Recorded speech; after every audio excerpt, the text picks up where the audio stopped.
pitching really big guests, trying to position the podcast in a way that seems interesting to them, pitching partners, I've been dealing with a lot of imposter syndrome, a lot of like, who do you think you are? But I also have been dealing with this other side, which is that I have so much. You are listening to My Rejection Story, hosted by Alice Draper.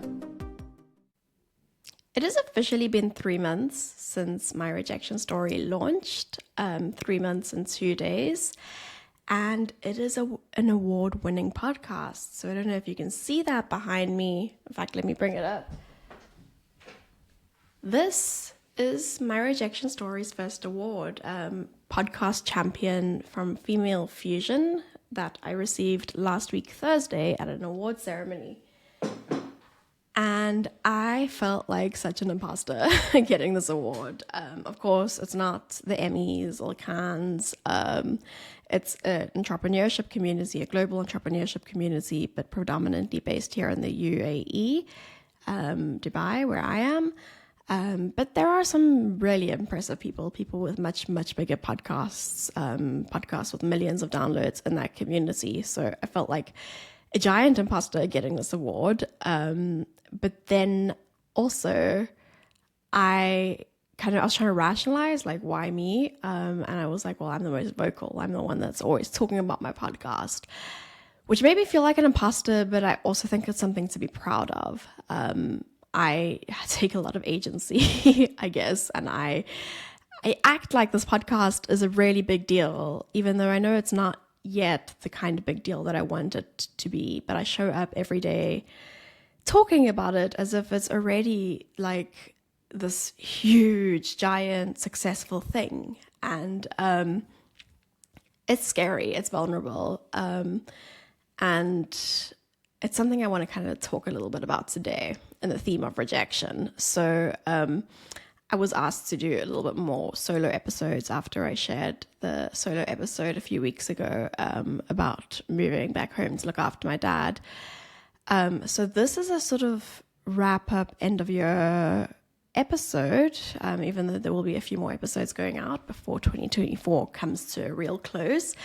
But I want to chat about some of the themes that come up a lot. And I was tagged in a LinkedIn post yesterday by Eva Janota, who is in my network. And she shared a Substack post by someone called Kate Hall called How to Be More Agentic. And it was just a beautiful it was beautifully written, and it captured so many of the things that I think that I deal with on this podcast. And it also got me thinking about ways in which I still struggle. Anyway, the article, you should totally read it. It's linked in the show notes. But she opens up with the kind of thesis question of like, is agency an inherent trait? And she says, she always thought that some people just have more agency than others. Some people, we kind of know these quotes like fortune favors the bold. We know that people who are audacious and put themselves out there and do things that we may not even think of doing are going to be more successful. And so that's a big kind of part of why I advocate building a rejection resilience muscle, is to normalize putting ourselves out there and normalize getting rejected, because putting ourselves out there does mean a lot of rejection. And so this question of whether agency is inherent, she argues it's not, and I completely agree with her, because it's something that I have cultivated within myself alongside building a rejection resilience muscle. And her very first subheading is court rejection.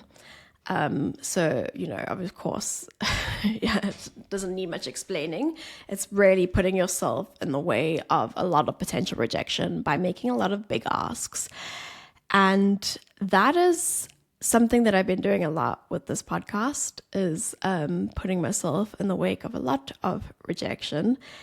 And something that I don't think creators talk about enough is how absolutely silly it feels. I had the privilege of hearing Stephen Bartlett talk about 2 weeks ago at live here in the UAE.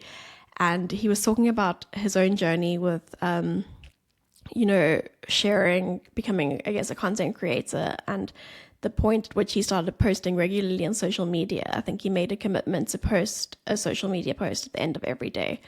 And he was like explaining how absolutely silly he felt, that he has his cousins and his college friends and like his aunts following him on Instagram being like, who the heck do you think you are, Mahatma Gandhi? Like, why are you telling me that to succeed I need to follow my values or whatever it is? And it truly does feel that way. It's very easy to look at someone who has a big platform and is now established as a thought leader and think, well, of course they can post because everyone respects them, but they started somewhere. And it's embracing that kind of starting point that feels really silly. And I, of course, I've been posting long before I started this podcast, and I had a newsletter. So I am quite comfortable with content creation, but I came to my team with the vision of a podcast that was going to be really big. Like, I will say it here, I am delusional, extremely delusional. I don't just want an average podcast, I want a really big podcast. And so the creation of this podcast has been humbling because I don't have tens of thousands or millions of followers. And so I didn't immediately have tens of thousands of downloads, even though we had the good fortune of partnering with a lot of people to distribute the show. And I have battled with sort of feelings of being an imposter, like who do I think I am to be showing up in this way and to make this the most interesting thing about me, because that's kind of what I've been doing. I don't want to have a podcast that is just a lead magnet for ideal clients. I want to grow something big. I want to grow a media entity of some sorts. And so pitching really big guests, trying to position the podcast in a way that seems interesting to them, pitching partners.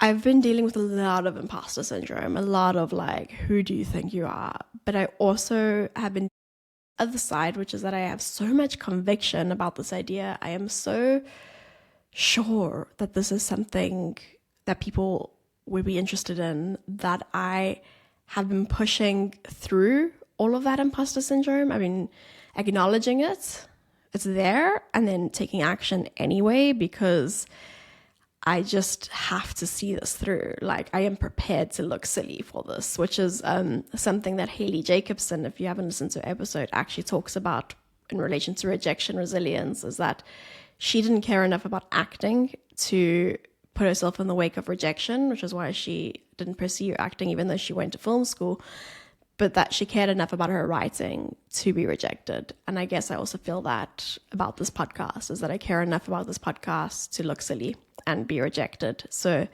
I guess the takeaway there is find something that you care enough about that you're prepared to look silly for.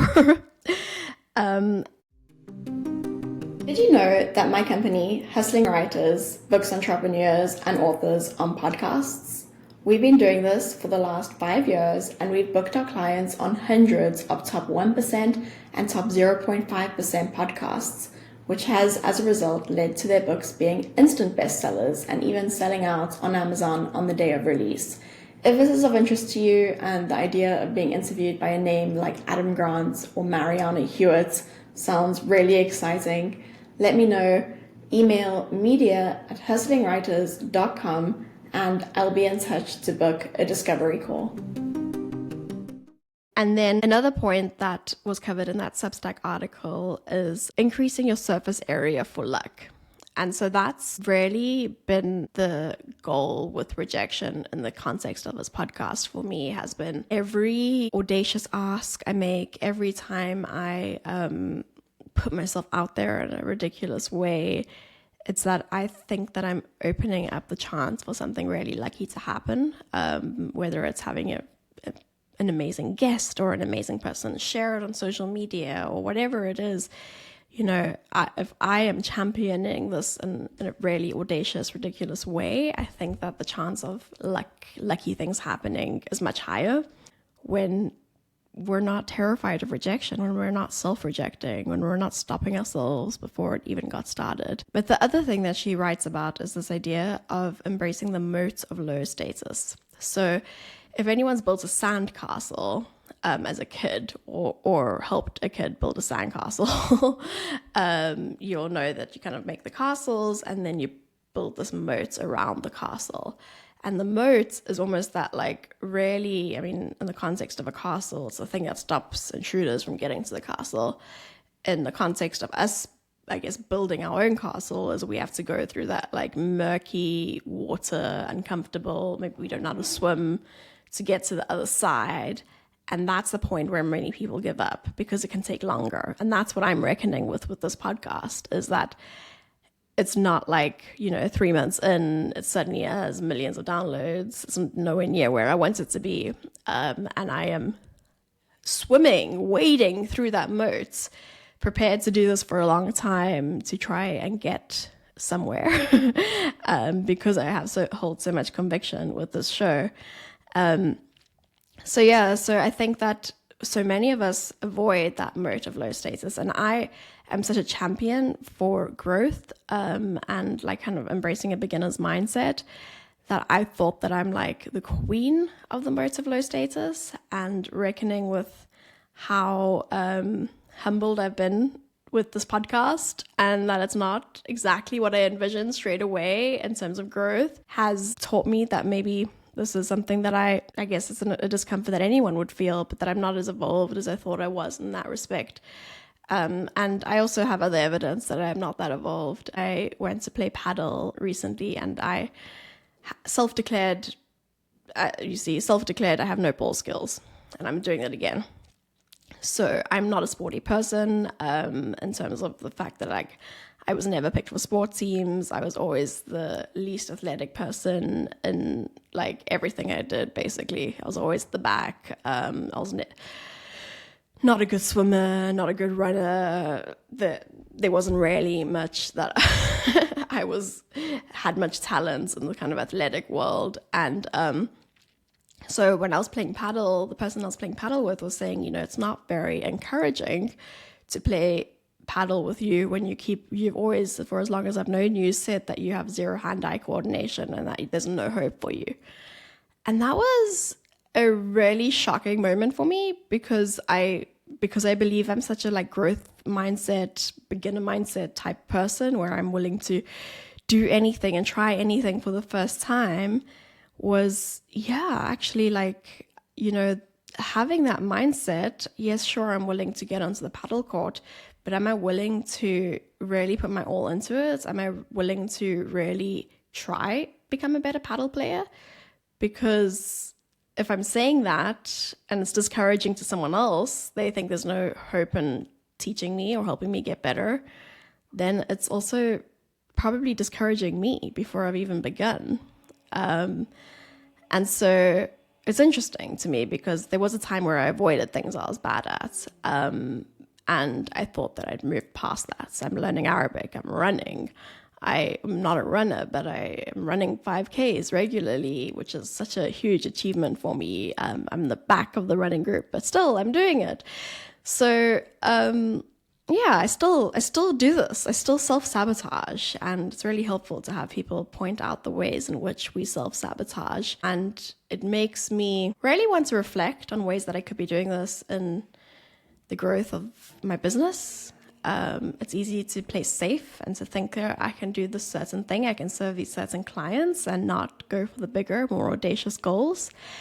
It's easy to do that with whatever passion project we have. It could be like, I have a micro podcast that only a couple people listen to, and I'm putting it out there right now that I'm so grateful that you are listening to this right now, and only month 3, because apparently it takes like 18 plus months to really grow something.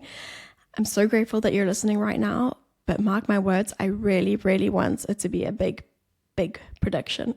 That's the goal. And it's very scary to admit these things because if it fails, you look silly, and I'm prepared to look silly for this. I am prepared to try get better at paddle because it would be a fun sport to play. I think it seems really fun, and if I could just start hitting the ball more and not missing it, it would be a nice thing to do for fun. So thank you for listening. Thank you for being here from the beginning. I would love to hear your thoughts on the podcast. I really, really am receptive to feedback, and harsh feedback too is more than welcome. So if you want to tell me that certain episodes are not that interesting, or that you want to see more of something or less of something, or that certain things could be improved on, I welcome this. My email is media@hustlingwriters.com. And also, if you want to subscribe, that's really, really helpful. I'm very grateful for the number of people who have already subscribed. So yes, this is a short and sweet episode. I will see you next week. We'll have a few more episodes, and then we'll round up for 2024 and then have some really exciting things in the new year. So thank you for being here from the very beginning. This was My Rejection Story, hosted by me, Alice Draper.